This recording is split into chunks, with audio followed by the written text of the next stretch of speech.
Hi I hope you all are doing absolutely fantastic. So दोस्त, आज की इस वीडियो में हम बात करने वाले हैं एक नई कंपनी के बारे में। कंपनी का नाम है ज्योति रेजिन एंड अडेसिव। मुझे ऐसा लग रहा है कि आने वाले फ्यूचर में ये कंपनी हमें बहुत अच्छे नंबर्स पोस्ट करते हुए देखने को मिल सकती है और उसकी इस कंपनी के बारे में हम थोड़ा डिटेल में देख रहे हैं। देखो, जब मैं इस कंपनी को फिल्टर कर रहा था तो उस समय पे मैं ऐसी कंपनीज का लिस्ट ढूंढ रहा था जहां पे प्रमोटर्स ने अपनी स्टेक बढ़ाए हों और साथ ही साथ कंपनी के जो बुक्स हैं वो फाइनेंशियली काफी स्ट्रांग हो। इन दोनों ही पैरामीटर्स पे ये कंपनी खरी उतरी। उसके बाद से मैं इस कंपनी को पढ़ना शुरू किया। कुछ इसमें कमियां भी हैं, कुछ खामियां भी हैं। दोनों चीजों को मैं आपको हाईलाइट, मतलब पॉजिटिव एंड नेगेटिव्स दोनों को इस वीडियो में हाईलाइट करने वाला हूं। सबसे पहली बात, इस कंपनी के प्रमोटर्स की अगर आप बात करेंगे तो उन लोगों ने अपने स्टेक को 40% से बढ़ा के फिलहाल में 50% पे कर दिया है। एंड अपार्ट फ्रॉम दैट, ये कंपनी फिलहाल में 100% डेट फ्री है। अगर हम नंबर्स की बात करें, जिसकी वजह से मुझे ऐसा लग रहा था कि यार ये कंपनी लिटरली पैसे प्रिंट कर रही है, तो उसका एक रीजन ये है, इस कंपनी का ग्रॉस मार्जिन है FY 2025 में 69% का, EBITDA margin is 31.5% and PAT margin is 26%।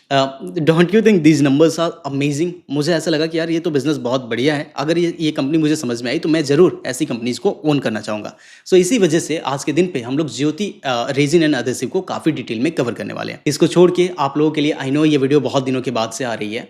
इसके पहले मैंने वेस्ट मैनेजमेंट वाले पूरे सेक्टर को मैं पढ़ चुका हूँ, लेकिन उसमें कोई भी ऐसी कंपनी नहीं आ रही है जिसमें हमें इन्वेस्टमेंट करने के बारे में सोचना चाहिए। हर जगह पे मुझे मैनेजमेंट में काफी प्रॉब्लम दिख रही थी, इस वजह से उस पर मैं वीडियो नहीं बना रहा हूँ। मैं कोशिश करूंगा फिर भी पूरे सेक्टर को आपको समझाने का। आगे बढ़ते हैं जी। सो अभी पे अगर आप बात करेंगे दोस्त, तो हम ज्योति रेजिन के बारे में बात करते हैं। सबसे पहले हम बात करते हैं कि कंपनी करती क्या है। तो कंपनी का ना एक सिंपल सा सिंगुलर प्रोडक्ट है। वो प्रोडक्ट क्या है? ये लोग व्हाइट ग्लू बनाते हैं। व्हाइट ग्लू को कॉमनली, जैसे आप फेविकोल आपने देखा है, एक तरह से आप कह सकते हैं कि वही एक व्हाइट ग्लू है। Fevicol is basically a brand name, लेकिन उसने अपने आप को इस लेवल पे मार्केट कर दिया है कि हम लोग व्हाइट ग्लू को एक तरह से फेविकोल ही बोलते हैं आज के दिन पे। तो ये कंपनी क्या बनाती है? व्हाइट ग्लू बनाती है, व्हाइट ग्लू एडहेसिव बनाती है, जो कि वुड्स को जोड़ने का काम करता है। अब इस वाले ही व्हाइट ग्लू में ही डिफरेंट इनके पास प्रोडक्ट्स हैं, but their main and single product is white glue. अगर हम इनके बिजनेस के की एस्पेक्ट्स की बात करें तो सबसे पहला तो इस बिजनेस का जो मुझे सबसे स्ट्रॉन्ग पॉइंट लगा वो ये लगा कि इनका एक सिंगुलर फोकस है। इनको सिर्फ इतना पता है कि व्हाइट ग्लू के ही बिजनेस में हमारा कोर फोकस है और सिर्फ उसी वाली चीज को ये लोग अपने बिजनेस को इस वाले ही सेगमेंट में बढ़ा रहे हैं। मेरे हिसाब से ये एक बहुत ही वाइज डिसीजन है। अगर ये लोग बहुत अलग अलग में जाएंगे ना, तो मुझे नहीं लग रहा है कि पिडिलाइट जैसी कंपनीज के सामने ये लोग टिक पाएंगे। सेकंड की एस्पेक्ट अगर हम बिजनेस के बारे में बात करें तो फिलहाल में अभी पे जो ज्योति रेजिन है, ये अपने प्रोडक्ट्स को एक यूरो 7000 ब्रांड के अंडर में बेचती है।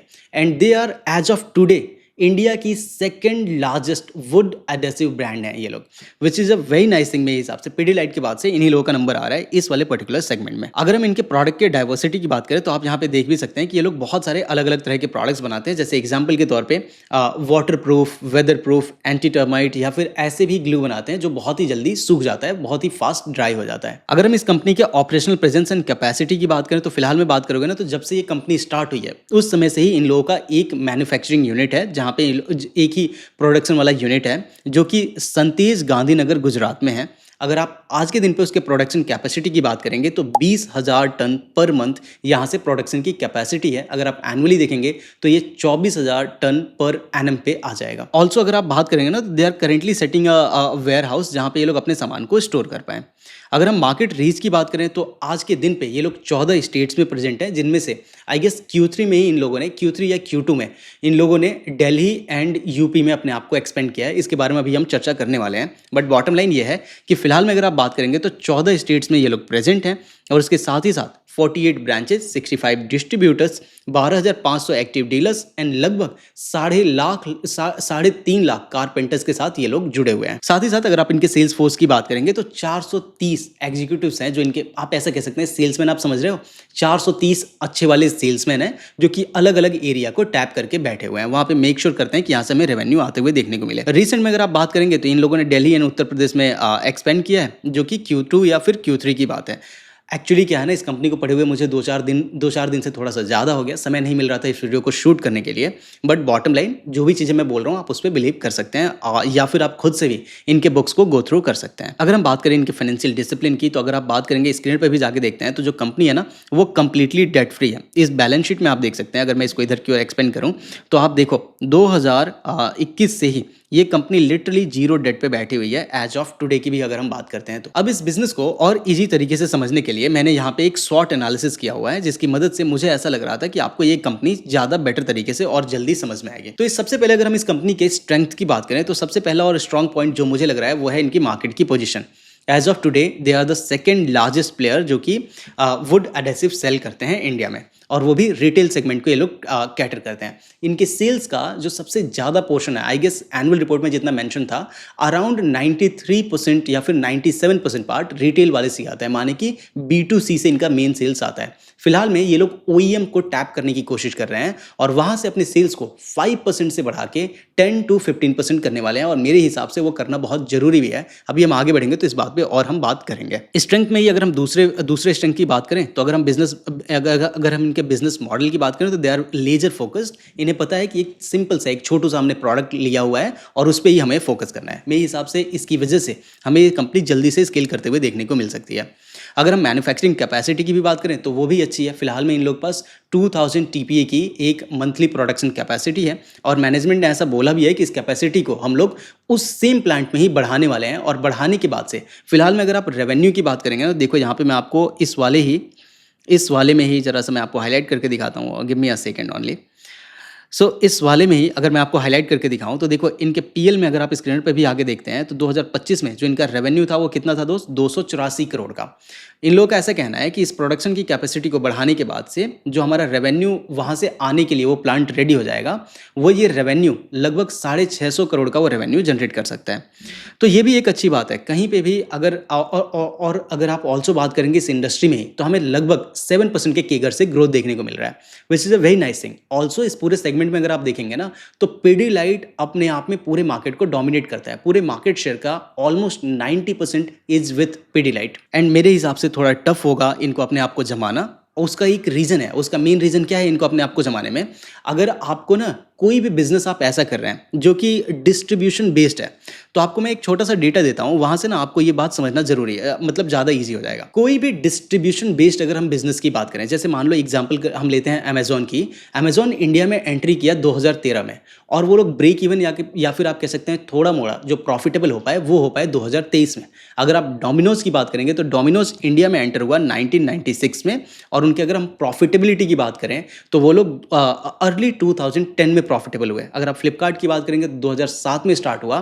एज ऑफ 2024 आप बात करेंगे, Flipkart is still a loss making company. तो इंडिया में अगर आप कोई डिस्ट्रीब्यूशन बेस्ड बिजनेस चलाते हो ना तो वो तुरंत के तुरंत प्रॉफिटेबल नहीं होगा।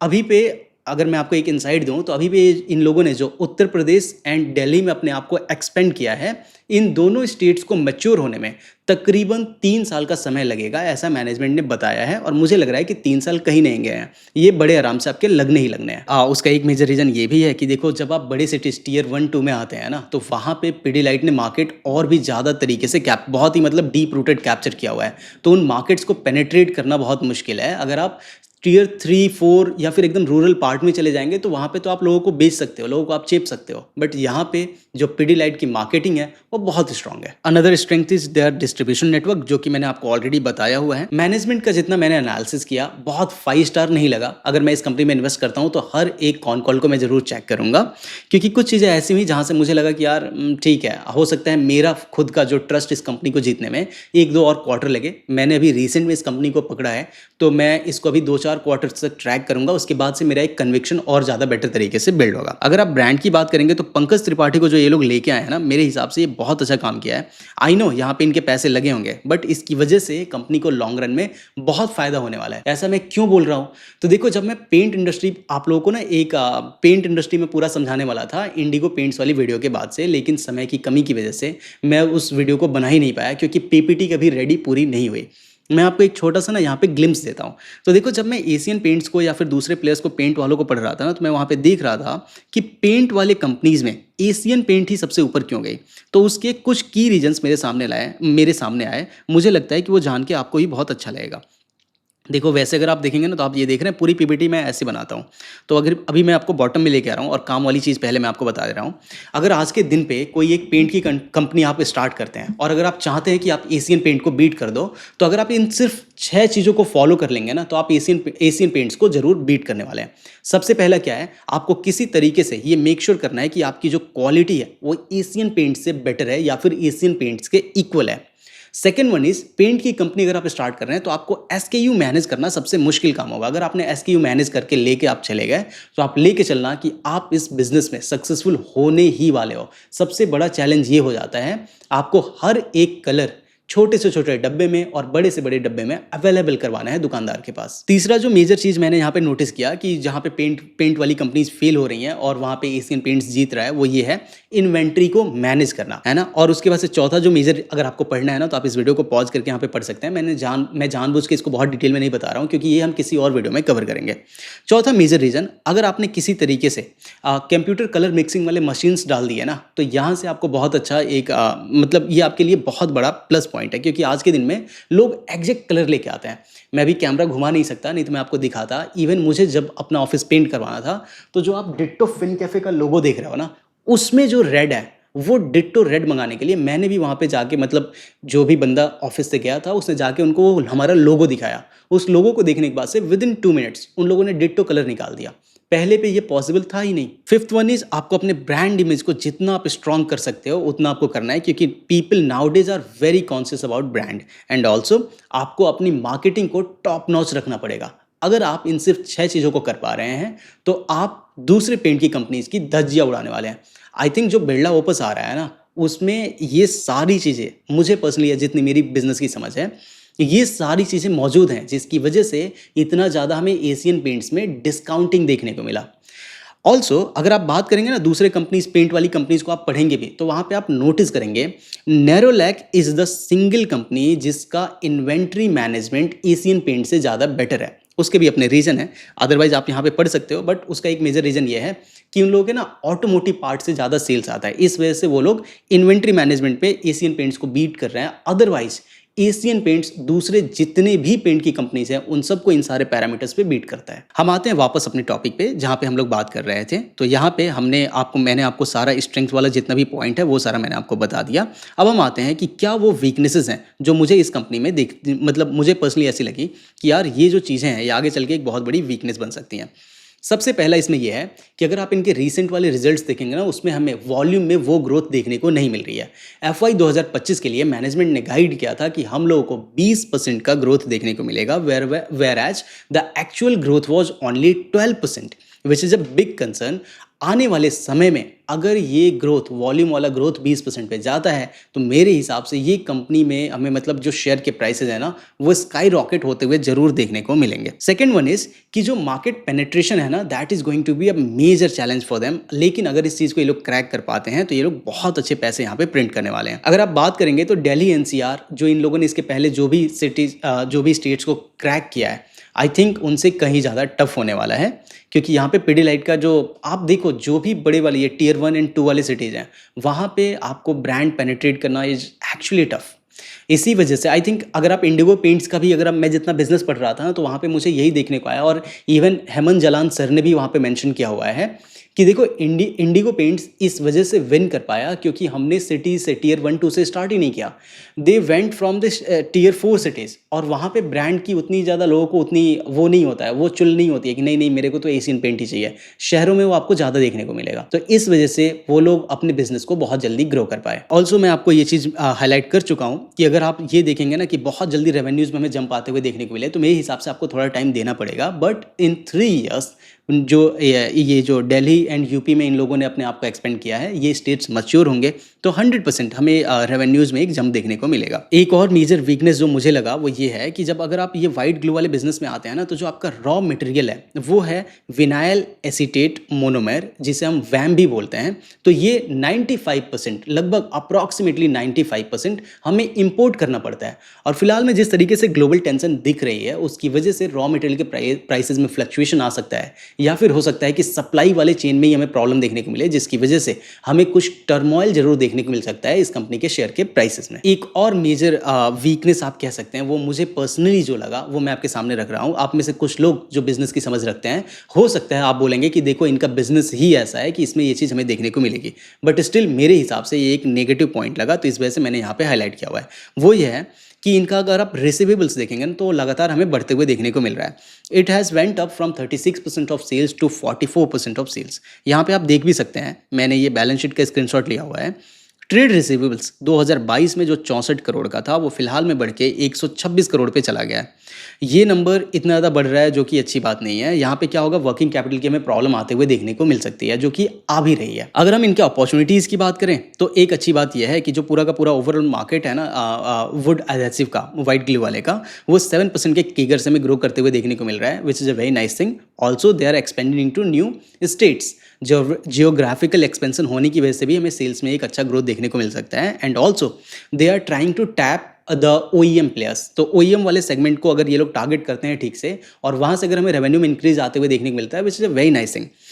ऑल्सो बहुत सारा मार्केट है जो अनटैप्ड है, एंड मैंने आपको ऑलरेडी हाईलाइट किया है कि Pidilite as of today 90% of market share hold करता है। एंड आई थिंक अगर ये कंपनी जिस तरीके से अपने प्रोडक्ट को बना रही है, जिस तरीके से मार्केटिंग कर रही है, they will be able to get the market share, क्योंकि ये लोग ना यहाँ पे बहुत नीश लेवल पे जाके अपनी मार्केटिंग कर रहे हैं। और ऑल्सो इन लोगों ने ना कारपेंटर्स को, जैसे आप कह सकते हैं कि हमें एक बोनस जैसा मिलता है ना, जैसे कि मान लो मैंने आपको एक स्कीम दिया कि आपको एक शर्ट खरीदनी है, तो यूनिक्लो करके एक ब्रांड है, आप यूनिक्लो से शर्ट लो, उस पर आपको हम क्या करेंगे, कुछ कॉइन्स दे देंगे। अब उन कॉइन्स को रिडीम करने के चक्कर में आप अगली वाली भी शर्ट मुझसे लोगे, उसके अगली एक समय पे वो कॉइन्स इतने पाइल अप हो जाएंगे कि आप उस लूप में फंस जाओगे, and you will keep buying from Uniqlo only. And I personally think वो हुक इनके लिए काम भी कर रहा है। इनके बैलेंस शीट पे भी हमें देखने को मिला है कि एक अच्छा खासा रिजर्व इन लोगों ने उन कारपेंटर्स के लिए इसी वजह से बना के रखा हुआ है कि ये जो हम उन लोगों को कॉइन्स दे रहे हैं, उसको अगर उनको रिडीम करना पड़ा तो ये पैसा वहाँ से चला जाएगा। आई नो ये थोड़ा सा टेक्निकल हुआ, कोई बात नहीं, आप इग्नोर कर सकते हैं। आगे अगर हम बढ़ेंगे, देखो अगर हम इस कंपनी के थ्रेड्स की बात करें, तो अच्छा एक और चीज़ यहाँ पे मैंने लिखा हुआ है, मैंने आपको ऑलरेडी हाईलाइट भी किया है। इस कंपनी के बारे में आप में से मैक्सिमम लोग हो सकता है इसके पहले इसलिए नहीं सुने हो क्योंकि ये NSE पे लिस्टेड ही नहीं है। This company is only listed on BSE, but management ने ऐसा हाईलाइट किया है कि हो सकता है आने वाले कुछ ही टाइम में हम लोग NSE पे भी आपको ट्रेड करते हुए देखने को मिलेंगे।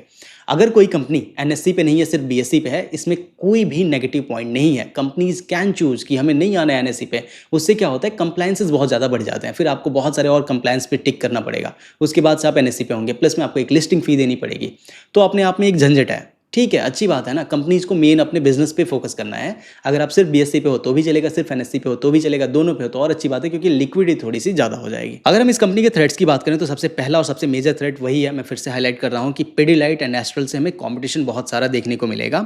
एंड आई पर्सनली थिंक जिस तरीके से कंपनी परफॉर्म कर रही है, ये कंपनी यहाँ पे अपना रास्ता बना लेगी। Also this company is very old. I think ये वाला जो 2024 वाला एनुअल रिपोर्ट है, this is their 31st annual report है शायद। अभी मैं थोड़ी देर में यहाँ पे कुछ टेक्स्ट डाल दूंगा, आप उससे देख सकते हैं। तो कंपनी में ये कंपनी स्टार्ट हुई 1994 में, तो उसके हिसाब से अगर आप देखेंगे ना, तो ये कंपनी ऑलरेडी बहुत पुरानी है, तो दे हैव स्ट्रॉन्ग फुटहोल्ड। अगर हम दूसरे थ्रेड की बात करें, that is macro economics level पे आप देखेंगे तो बहुत सारा हमें हेडविंड देखने को मिल रहा है, जो कि इनके रीसेंट वाले रेवेन्यू वाले नंबर्स हैं उनमें काफ़ी एविडेंट भी था। ऑल्सो जो फर्नीचर की अगर आप मार्केट की बात करेंगे ना, देखो पहले पे क्या होता था कि लोग लकड़ी से खुद पे घर पे फर्नीचर बनवाना पसंद करते थे। अगर आप मेरे घर की बात करेंगे, तो मेरे घर पे भी आज से अगर आप 10 साल पहले की बात करेंगे, तो हमारे घर पे ही कोई भी, अगर मान लो हमें चौकी भी चाहिए, हमें सोफ़ा भी चाहिए, तो घर पे आके बनता था। आज के दिन पे तो ऐसा समय हो गया है कि आप जाते हैं और वो रेडीमेड वाले खरीद के लेके आ जाते हैं, जिसकी वजह से हमें एक प्रॉब्लम जरूर इस वाइट ग्लो वाले में देखने को मिल सकती है। ऐसा नहीं है फर्नीचर बनने बंद हो जाएंगे, बट अगर आप बहुत छोटे छोटे वाले जगह से अगर आपकी मेन सेल्स आ रही है और उन लोगों ने भी ऑनलाइन बाई करना शुरू कर दिया, तो फिर आपके लिए थोड़ा और टफ हो जाएगा। आप समझ रहे हैं। Another major threat is global tariff war, जो कि मैंने आपको ऑलरेडी हाईलाइट किया। अगर ये टैरिफ वॉर चलता रहा तो रॉ मटेरियल के प्राइसेस में फ्लक्चुएशन आ जाएगी, जिसकी वजह से हमें शेयर के प्राइसेस में एक टर्मोइल देखने को मिल सकता है, या फिर कंपनी के रेवेन्यूज पे भी हमें एक हिट देखने को मिल जाएगा।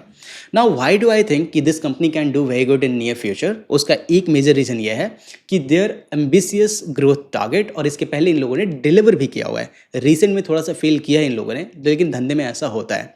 अगर बात करेंगे तो इन लोग इस कंपनी में मैनेजमेंट ने गाइड किया हमें वॉल्यूम में 20 से 25% की कीमत से ग्रोथ देखने को मिलेगा for the next few years. उसका रीज़न, अब ये 20 से 25% का जो वॉल्यूम ग्रोथ है ना, वो बहुत ही अच्छी बात है। देखो ये एक ऐसा बिजनेस है जिसमें ग्लू में वॉल्यूम में ग्रोथ आएगा तो ही मज़ा आएगा। आप प्राइसिंग ज़्यादा बढ़ा नहीं सकते। जो पहले प्राइसिंग थी, प्राइसिंग आपको वही रखनी पड़ेगी। अदरवाइज मेरे हिसाब से अगर आप प्राइसिंग बढ़ाएंगे और पिडिलाइट की प्राइसिंग सेम रहेगी तो पिडिलाइट वहाँ पे विन कर जाएगा। ऑल्सो इन लोगों का जो कमीशन भी है ना दूसरे लोगों को, यानी कि कारपेंटर्स की अगर आप बात करेंगे, चाहे दुकान वालों के भी, वो उस पर इंसेंटिव ये लोग ज़्यादा दे रहे हैं, जिसकी वजह से ये लोग मार्केट पेनिट्रेट थोड़ा सा ईजिली कर पा रहे हैं। आई गेस अगर मैं गलत नहीं हूँ तो पेडिलाइट में जो मार्जिन देते हैं वो लोग, वो 4 से 6% का है। और ये लोग जो दूसरे लोगों को कमाई में, एक होता है ना बीच में बिचौलियों को, जो ये लोग अपने सेल्स को बूस्ट करने के लिए ऑफर कर रहे हैं, that is somewhere around 7 to 9% का। अनदर वेरी स्ट्रॉन्ग पॉइंट जो मुझे इस कंपनी के बारे में लग रहा है, जिसकी वजह से मुझे लग रहा है कि ये कंपनी अच्छी है, वो ये है कि इनके जो फाइनेंशियल्स हैं ना, वो काफ़ी हमें स्ट्रॉन्ग देखने को मिल रहा है।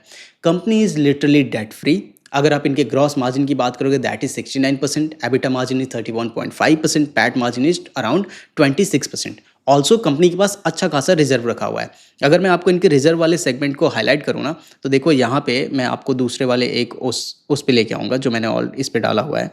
आप यहाँ पे नोटिस करना, अगर हम रिजर्व की बात करें तो आप यहाँ पे देख सकते हैं ये रिजर्व कंसिस्टेंटली लगातार ऊपर जा रहा है, which is a very nice thing, है ना। अगर हम इधर की ओर आते हैं तो इसके अलावा प्रमोटर्स ने अपनी होल्डिंग को इंक्रीज करा है। प्रमोटर्स ने अपनी होल्डिंग को मतलब 40.54% से बढ़ा के 50.83% पे ये लोग लेके गए।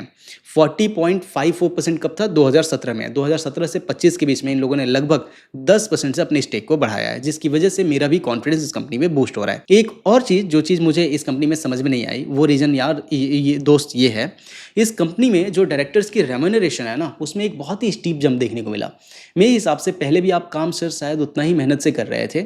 आई गेट इट कि यस, आपको लगा होगा कि यार पहले मैं अंडर पेड था, आपने ओवर मतलब अब अपनी रेम्यूनरेशन बढ़ा दी है, ठीक है, बट फिर भी मेरे हिसाब से ये उतना समझ में नहीं आया। इस वजह से मैंने इसको एक रेड वाले में लिखा हुआ है। अगर आप बात करेंगे 2023 में, तो जो कंपनी में रेम्यूनरेशन दिया गया ना, आप एक सेकंड दे दो, यहाँ पे मैंने हाईलाइट किया होगा, अगर नहीं किया है तो सॉरी, मैंने यहाँ पे सीधा जब मैं पढ़ रहा हूँ तो मैंने फ्लो में बस लिख दिया होगा। 2023 में अगर आप बात करेंगे तो जो डायरेक्टर्स हैं उनकी रेम्यूनरेशन थी 2.76 करोड़। 2024 में ये बढ़ के हो गया है 7.54 करोड़ का। मेरे हिसाब से ये बहुत ही तगड़ा वाला जंप है। 2023 में अगर आप बात करेंगे ना, तो जगदीश पटेल जी, जो कि फर्स्ट जेन इस कंपनी को एक तरह कह सकते हैं स्टार्ट करने वाले हैं, फर्स्ट जेन एंटरप्रेन्योर, और इनकी जो पत्नी है ज्योतिका पटेल जी, इन दोनों लोगों के रेम्यूनरेशन की बात करेंगे तो जगदीश जी को जाता था 1.2 करोड़, ज्योतिका जी को जाता था 0.6 करोड़, और इन दोनों के बेटे हैं उत्कर्ष जी, उनको जो रेम्यूनरेशन जाता था वो था 96 लाख का। इन सारे रेम्यूनरेशन को आप जोड़ेंगे तो वही ऊपर वाला जो नंबर दे रहा था 2.76 करोड़ ये आ जाता है। 2024 में जगदीश जी का नाम हट गया था रेम्यूनरेशन में, ज्योतिका जी का रेम्यूनरेशन बढ़ा के कर दिया गया था 3.48 करोड़, एंड उत्कर्ष जी का रेम्यूनरेशन बढ़ा के कर दिया गया है 3.48 करोड़ का। मेरे हिसाब से ये बहुत ही स्टीप जंप है और मुझे ये उतना समझ में नहीं आया। बाकी कुछ और फाइनेंशियल नंबर्स को मैं आपको स्क्रीन पे स्विच करके दिखा देता हूँ, उसके बाद से हम इस वीडियो को वाइंड अप करेंगे और मैं आपको अपना एक फाइनल वर्डिक्ट दे दूंगा इस कंपनी पे। सो यहाँ पे हम आ गए स्क्रीन पे। अगर आप आज के दिन पे बात करेंगे तो इस कंपनी की जो टोटल मार्केट कैप है वो है 1686 करोड़ की, और 1372 रुपए पे आज के दिन पे यानी कि 4 जुलाई 2025 को ये कंपनी क्लोज किया है। अगर आप फिलहाल में बात करेंगे तो ये कंपनी 22.3 की पीई पे हमें ट्रेड करते हुए देखने को मिल रहा है। अगर हम इनके मीडियन पीई से इस कंपनी को कंपेयर करें तो पिछले 5 साल का मीडियन पीई है 25 पे, तो कंपनी पीई के हिसाब से भी हमें ओवर वैल्यूड देखने को नहीं मिल रही है। अगर आप बात करेंगे इनके आरओसीई की, that is 50%, return on equity की, that is 37.4%, which is a very good number. अगर आप ईपीएस में ग्रोथ की बात करेंगे दैट इज अराउंड 59% का। अगर हम नीचे की ओर और आते हैं और कुछ नंबर्स को देखते हैं तो देखो दोस्त, इनके अगर आप सेल्स में देखोगे तो बहुत अच्छा हमें ग्रोथ देखने को मिल रहा है। रिसेंट में थोड़ी सी सॉफ्टनेस जरूर देखने को मिल रही है, but that is due to globally ही हमें एक सॉफ्टनेस देखने को मिल रही है। अगर आप ऑपरेटिंग मार्जिन की भी बात करेंगे तो आप देख रहे हैं इनके मार्जिन में हमें बहुत अच्छा खासा इंप्रूवमेंट देखने को मिला है। अगर आप पैट की भी बात करेंगे तो इसमें बहुत अच्छा खासा हमें कंसिस्टेंट ग्रोथ देखने को मिल रहा है। आने वाले टाइम में वॉल्यूम में अगर हमें ग्रोथ देखने को मिला तो मेरे हिसाब से ये कंपनी में हमें बहुत अच्छा खासा रिटर्न बनाते हुए हम देख सकते हैं, but for that will have to read their next con call. अगर आप रिटर्न ऑन इक्विटी की भी बात करोगे तो आप यहाँ पे देख रहे हैं ये कितने अच्छे ऑर्डर में आपको देखने को मिल रहा है। माने कि अगर ये नीचे वाला भी 37% से ज़्यादा होता तो और बेटर हो जाता, बट ठीक है, जो भी हम इससे काम चला लेंगे। अगर आप बैलेंस शीट की बात करेंगे तो आप देख रहे हैं कोई भी डेट हमें कंपनी पे नहीं देखने को मिल रहा है। एक कंसर्न वाला रीजन है वो ये है कि इनका ये जो ट्रेड रिसीवेबल है, अगर इसमें हमें एक डिक्लाइन देखने को मिले तो बहुत ही अच्छी बात है। फिलहाल में ये बढ़ रहा है, it is a major concern. आने वाले समय में अगर ये नीचे होता है तो वो एक बहुत ही अच्छी ग्रीन पॉइंट होगी इस कंपनी के लिए। अगर हम यहाँ पे होल्डिंग की बात करें तो आप प्रमोटर्स का यहाँ पे आप देख सकते हैं, जो प्रमोटर्स का होल्डिंग 2017 में, मैं यहाँ पे ईयरली चेंज कर दिया, देखो 2017 में प्रमोटर्स की होल्डिंग थी 40.54% की। 2019 में इन लोगों ने अपनी स्टेक को बढ़ा के कर दिया 45.83% का, 2020 में बढ़ा के कर दिया 47.21% का, 2021 में बढ़ा के कर दिया 48.98 यानी कि 49% का, 2022 में बढ़ा के कर दिया 50% का, और अभी पे अगर आप बात करेंगे 2023, 24 एंड 25 में, तो ये परसेंटेज 50 से बढ़ा के लगभग 51% पे ये लोग लेके चले गए हैं। तो ये यहाँ पे जो इन लोगों का भी इंक्रीज हो रहा है, ये मुझे बहुत ही समझ में आ रहा है। ऑल्सो एक और चीज़ मैं आपको यहाँ पे दिखाना चाहूँगा, अगर मैं आपको लेके आऊँगा मार्केट स्मिथ पे, तो देखो आप में से ना किसी का कमेंट भी आया हुआ था कि सर आप ये जो नंबर ऑफ फंड्स जो इसको होल्ड कर रहे हैं उसको आप कैसे देखते हैं, तो उस चीज़ को मैं यहाँ पे हाईलाइट करता हूँ। देखो मैं आता हूँ मार्केट स्मिथ पे, यहाँ पे आप करेंगे ज्योति रेजिन एंड अडेसिव, तो आप देख रहे हैं यहाँ पे भी, चाहे आप ईपीएस रैंक की बात करें, वैसे मैंने इनका ना प्रीमियम बहुत टाइम तक यूज़ किया हुआ है। फिलहाल में अब धीरे धीरे मैं यूज़ करना बंद कर चुका हूँ, मतलब काफ़ी टाइम हो गया बंद किए हुए, तो अब मैं फिर से रिन्यू नहीं करता हूँ। अगर आप ईपीएस की बात करेंगे वो भी बहुत अच्छा है, प्राइस स्ट्रेंथ की बात करेंगे वो भी बहुत अच्छा है, बायर डिमांड की बात करेंगे वो भी बहुत अच्छा है, ग्रुप रैंक की बात करेंगे वो भी बहुत अच्छा है। अच्छा एक और चीज़ मैं हाईलाइट करना चाहता हूँ, अगर आप में से कोई मार्केट स्मिथ का सब्सक्रिप्शन लेने की सोच रहा है, इट इज़ वर्थ इट। ये प्लेटफॉर्म आपको काफ़ी कुछ सिखाएगा जो भी आप इसको पे कर रहे हैं। कोई वैसा एंडोर्समेंट जैसा नहीं है, मैंने जब यूज़ किया था तो इनिशियली इसने मुझे बहुत हेल्प किया, मतलब मैं इस पे, आप सोच नहीं सकते हैं कितना ज़्यादा इस पे मैं टाइम स्पेंड करता था। यहाँ पे हम बात करते हैं, तो अगर आप नंबर ऑफ फंड्स की बात करेंगे तो आप देखेंगे 2024 में ये 10 पे था, फिलहाल में ये बढ़ के हमारे पास चला गया है, सॉरी ये 8 पे था और फिलहाल में ये बढ़ के 10 पे चला गया है। आने वाले समय में अगर ये नंबर ऑफ फंड्स और ऊपर जाता है ना, तो मेरे हिसाब से अनदर ग्रीन फ्लैग हमें यहाँ पे देखने को मिलेगा। अदरवाइज इसको छोड़ के बाकी जिस लेवल तक जाके मैं एनालिसिस कर पाता हूँ दोस्त, मुझे इस कंपनी में कोई भी प्रॉब्लम देखने को नहीं मिल रही है। बस वही है कि जो वॉल्यूम में ग्रोथ मैनेजमेंट ने हमें एक टारगेट दिया और 2025 में वो लोग फेल कर गए। अगर ये लोग ऐसे ही फेल करते रहे ना, तो हमें बहुत गंदा वाला पनिशमेंट देखने को मिलेगा इस पर्टिकुलर शेयर में। अगर वॉल्यूम की ग्रोथ एक बारी हमें किसी भी क्वार्टर में जंप आते हुए देखने को मिल रहा है ना, आप लेके चलना कि वो बहुत अच्छा क्वार्टर होगा, इस कंपनी को ऐड करने के बारे में हम जरूर सोच सकते हैं। मैं फिर से हाईलाइट कर रहा हूँ, सिर्फ मेरे कहने पे आप इस कंपनी को खरीद नहीं लेना, आपको जरूर इस कंपनी को अपने वॉच लिस्ट में ऐड करके बहुत ही क्लोजली ट्रैक करना चाहिए। This company is very good, at least जिस लेवल तक जाके मैं देख पाता हूँ। मैं उम्मीद करता हूँ इस वीडियो को देख के आपको काफ़ी कुछ सीखने को मिला। अगर सीखने को मिला please hit the like and subscribe button. Also एक छोटा सा रिक्वेस्ट है मेरा आप सभी लोगों से, देखो आप में से बहुत सारे लोगों का कमेंट आता है कि सर इस वाले कंपनी को कवर करो, इस वाले कंपनी को कवर करो। आपको ये भी समझना पड़ेगा समय की थोड़ी कमी है, मुझे अपना और भी दूसरे काम है यार। अभी मेरा चैनल इतना बड़ा नहीं है और अब मुझे यूट्यूब से इतना रेवेन्यू नहीं आ रहा है कि मैं अपने नॉर्मल वाले जॉब को छोड़ के सिर्फ यूट्यूब पे फोकस कर पाऊँ। अगर आपको मेरा काम पसंद आता है, I know you are already doing a lot, और मैं इससे ज़्यादा शायद मांगना भी नहीं चाहिए मुझे, बट अगर आप फिर भी चाहते हैं मैं अपनी फ्रीक्वेंसी बढ़ा दूं, प्लीज़ थोड़ा सा अगर आप पॉसिबल है तो आप इस वीडियो को या फिर मेरे चैनल को अपने सोशल मीडिया एक्सेट्रा पे लगा सकते हैं, या फिर अपने कोई ग्रुप है उसमें भेज सकते हैं, लोगों को ये वीडियो स्प्रेड कर सकते हैं और आप बता सकते हैं कि कोई लड़का है जो कुछ अच्छा करने की कोशिश कर रहा है। मैं उम्मीद करता हूँ मैं आपको कुछ सिखा पाया इस वीडियो में और आपका समय वर्थ इट था। मिलते हैं अगली वीडियो में, तब तक के लिए बाय बाय।